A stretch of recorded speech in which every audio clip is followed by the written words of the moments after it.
Hello everyone and welcome back to Nate the Hoof Guy, and what you're looking at here is a heifer's painful right front foot. She needs our help to get it to heal, so let's get started and see if we can do just that.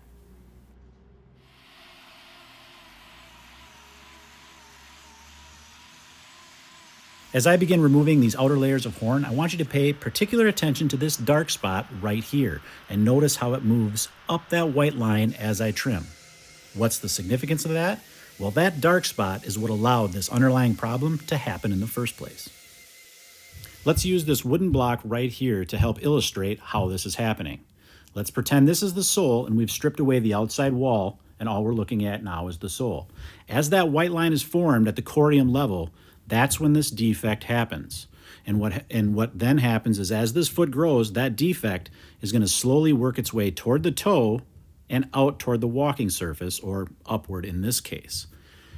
Ultimately, what happens then, if that continues to happen, or if those forces that are causing that defect to occur at the corium level are persistent, you're going to have a direct path for bacteria to travel once that original defect makes it to the walking surface. Bacteria is able to travel. There's a direct path all the way then right to the corium. Once that bacteria travels to the corium then, that's when that infection happens, and that's when the onset of lameness happens. Until then, that crack is hidden. This is also why, as I remove layers with my knife, or in this case with my grinder, that's why that white line defect seems to move as well. If these cracks were forming from the outside in, we would expect a direct path from the outside defect directly to the lesion itself, and typically that's not what we see unless it's a puncture.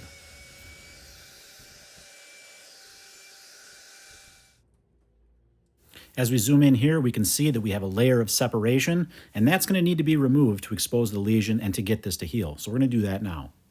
This white flaky layer on this other claw is nothing to worry about. That is just the natural pith layer inside the cow's foot.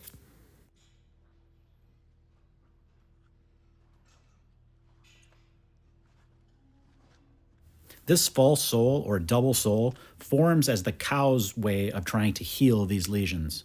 What that sole does is as it releases, it lifts away from that lesion, giving it space to try to heal.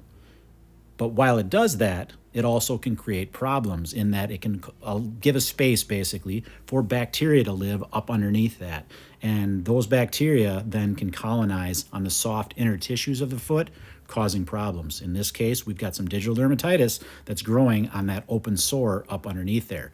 That's not a good thing, especially when we're trying to produce hoof material or horn material on that new corium. We can't do that. So we've got to get that to heal first in order to produce new horn to get this lesion to heal. So we're going to clean this up really well and treat that bacteria, kill that bacteria, so this foot can heal on its own.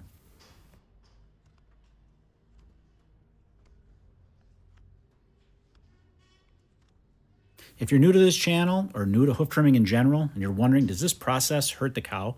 The answer is no. Trimming the hoof like I'm doing right now is much the same as us trimming our fingernails. In fact, hoof material is made out of the exact same stuff as our fingernails. It's the infection to the soft tissues underneath that are painful. And inside this dark hole is exactly that. So what I need to do now is continue to keep trimming away this hard outer layer to expose that lesion so we can get it to the air, get our treatment to it to help kill those bacteria and get it to heal.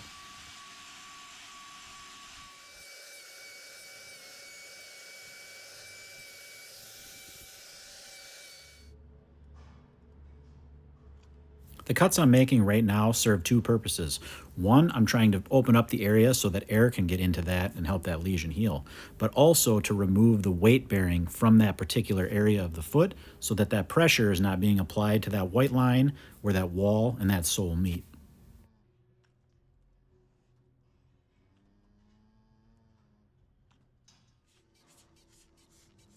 The spray I'm using is called chlorhexidine. It's an antiseptic that actually binds to the keratin in the hoof.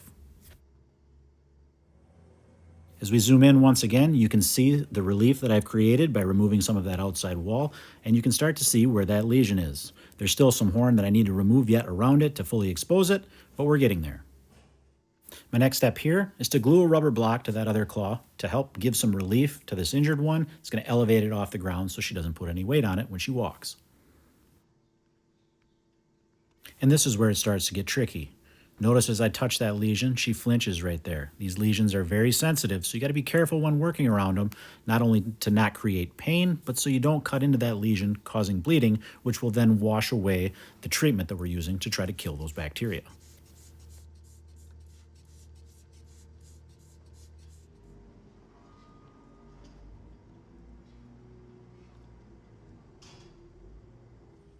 Here you can see we've got that lesion exposed now, and it's all cleaned up and ready for our treatment that's going to kill the bacteria that are living deeper inside that lesion. That treatment is called salicylic acid. That salicylic acid is not only going to kill those bacteria, but it's also going to help slough off some of that dead outer material that's on that lesion now. A light wrap to hold that treatment in place, and this foot is ready to go down. And that's going to do it for today's video. As always, thanks for watching, guys, and we will see you all on the next one.